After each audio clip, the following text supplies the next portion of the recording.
Sasa Uhuru akaniita akaniambia, William, si wewe uko na nyumba? Nikamwambia niko na nyumba. Na hii kelele tunapigiwa hii ni ya nini? Kama watu hawataki manyumba, acha ikae.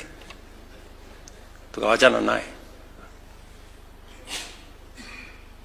Ikafika 2022.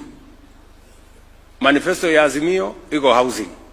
Manifesto ya Kenya Kwanza iko housing.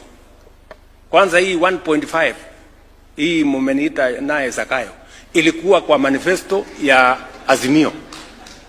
Hii 1.5 hii.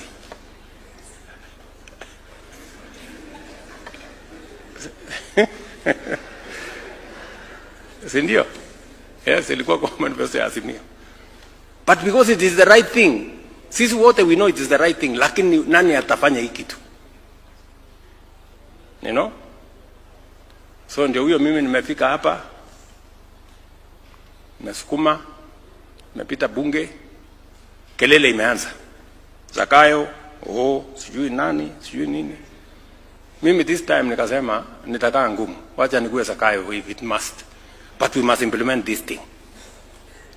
Why? Because, my friends, wacha tuambiane ukweli, and I need to tell you this because I am the leader of this country now. This is what other countries have done. This is how Korea was developed. This is how Singapore was developed. This is how Malaysia was developed. Munanielewa? The president of Singapore came and saw me here in 2023. Singapore was a slum like Kibera. Singapore. It was a slum like Kibera. Today, Singapore, 95% of the people of Singapore are home owners.